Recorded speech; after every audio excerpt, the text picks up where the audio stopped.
Shalom, Bapak Ibu, Saudara-saudari yang terkasih di dalam Tuhan Yesus Kristus. Hari ini kita akan melanjutkan pembacaan dan perenungan kebenaran firman Tuhan dari kitab 1 Raja-Raja pasal 14 ayat yang pertama sampai yang ke-31. Saya mengajak kita semua, mari bersama dengan saya mengambil Alkitabnya dan kita akan membacanya bersama-sama. Begini bunyi firman Tuhan. Pada waktu itu Abia, anak Yerobeam, jatuh sakit.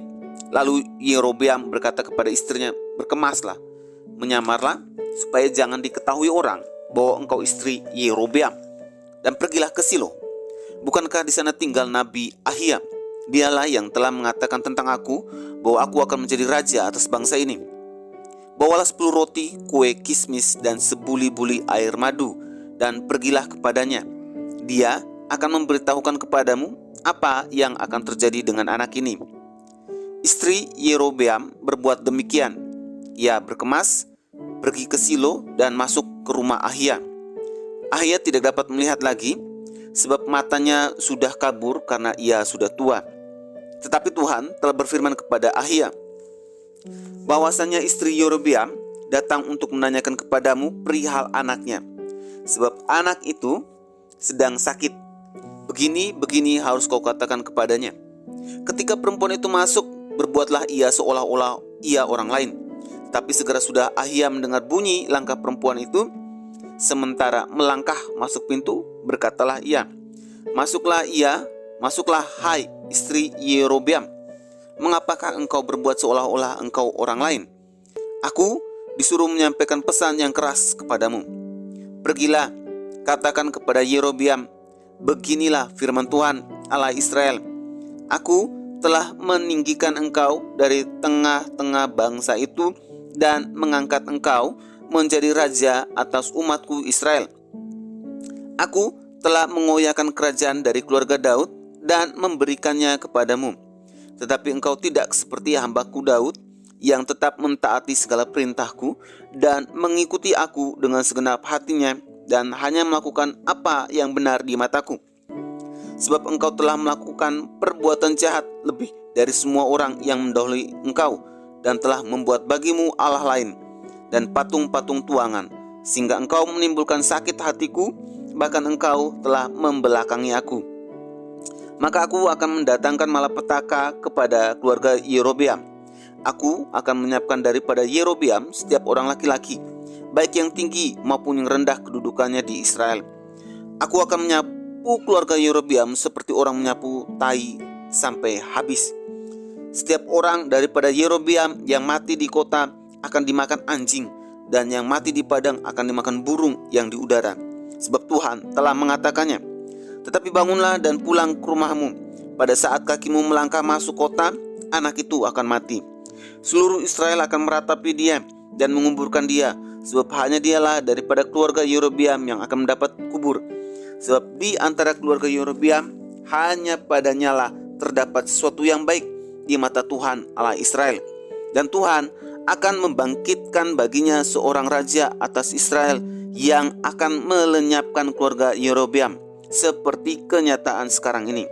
Kemudian Tuhan akan menghajar orang Israel sehingga tergoyah-goyah seperti gelagah di air, dan ia akan menyentakkan mereka daripada tanah yang baik ini yang telah diberikannya kepada nenek moyang mereka. Ia akan menyerahkan mereka ke seberang sungai Efrat sana. Oleh karena mereka telah membuat tiang-tiang berhala mereka, dan dengan demikian menyakiti hati Tuhan. Ia akan lepas tangan terhadap orang Israel oleh karena dosa-dosa yang telah dilakukan Yerobeam dan yang mengakibatkan orang Israel berdosa pula. Sudah itu bangkitlah istri Yerobeam dan pergi. Lalu sampailah ia ke Tirsa. Pada saat ia masuk melangkahi ambang pintu rumah, matilah anak itu. Mereka menguburkannya, dan seluruh Israel meratapi dia sesuai dengan firman Tuhan yang diucapkannya dengan perantaran hambanya Nabi Ahia. Selebihnya dari riwayat Yerobeam, sebagaimana ia berperang dan bagaimana ia memerintah, sungguhnya semuanya itu tertulis dalam kitab sejarah raja-raja Israel. Lamanya Yerobeam memerintah ada 22 tahun. Kemudian ia mendapat perhentian bersama-sama dengan nenek moyangnya. Maka anaknya menjadi raja menggantikan dia. Adapun Rehabeam anak Salomo, ia memerintah di Yehuda. Rehabeam berumur 41 tahun pada waktu ia menjadi raja. Dan 17 tahun lamanya ia memerintah di Yerusalem, kota yang dipilih Tuhan dari antara segala suku Israel untuk membuat namanya tinggal di sana. Nama ibunya ialah Naamah, seorang perempuan Amon.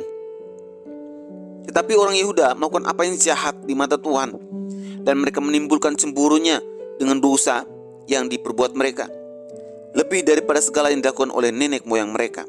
Sebab mereka pun juga mendirikan tempat-tempat pengorbanan dan tugu-tugu berhala dan tiang-tiang berhala di atas setiap bukit yang tinggi dan di bawah setiap pohon yang rimbun. Bahkan ada pelacuran bakti di negeri itu. Mereka berlaku sesuai dengan segala perbuatan keji bangsa-bangsa yang telah dihalau Tuhan dari orang Israel. Tapi pada tahun kelima zaman Raja Rehabeam, majulah Sisak, Raja Mesir, menyerang Yerusalem. Ia merampas barang-barang perbendaharaan rumah Tuhan dan barang-barang perbendaharaan rumah raja. Semuanya dirampasnya. Ia merampas juga segala perisai emas yang dibuat Salomo.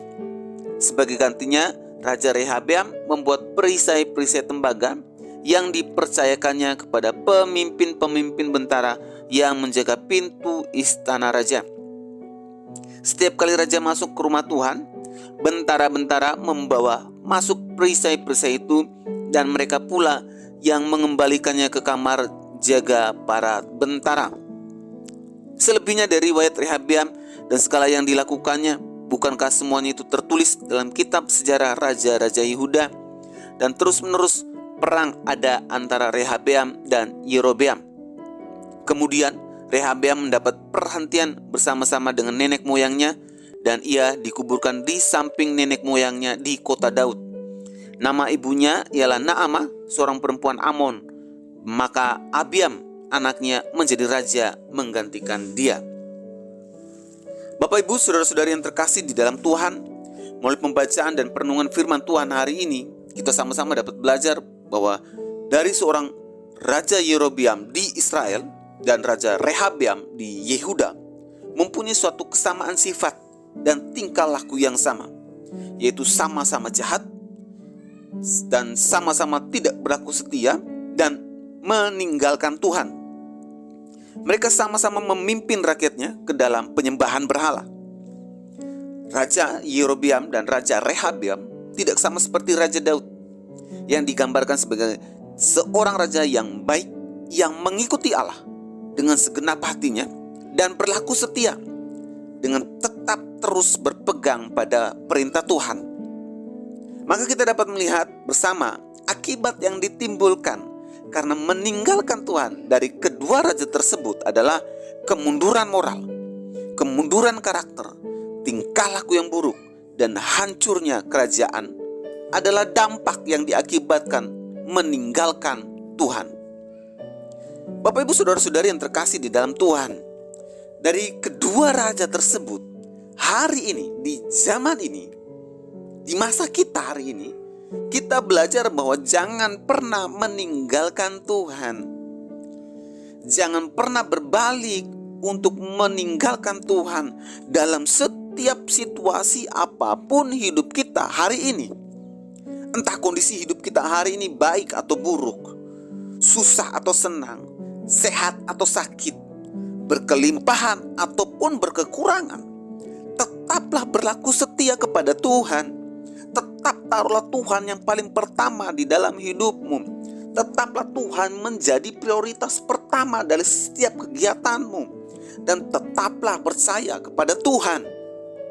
Karena saat kita berlaku tidak setia dan meninggalkan Tuhan, maka dampak kemunduran moral, kemunduran karakter, tingkah laku yang buruk, dan hancurnya masa depan kita yang akan ada di depan kita.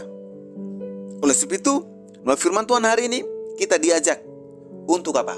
Berlaku setia dan tetap percaya kepada Tuhan. Mari kita berdoa. Tuhan, kami mengucap syukur melalui perenungan firman Tuhan hari ini. Kami belajar dalam setiap situasi dan kondisi apapun melalui kedua raja Israel dan Raja Yehuda ini. Kami belajar untuk apa? Tidak meninggalkan Tuhan, berlaku setia dan tetap percaya kepada Tuhan. Ini menjadi suatu perintah untuk kami lakukan agar kami hidup berkenan dan melakukan apa yang baik menurut pandangan Tuhan. Dalam nama Yesus kami sudah berdoa. Amin. Kiranya renungan hari ini terus menguatkan langkah iman kita dalam mengiringi Tuhan Yesus. Ingat, tetap teruslah percaya, tetap teruslah bersyukur, dan tetap teruslah berdoa.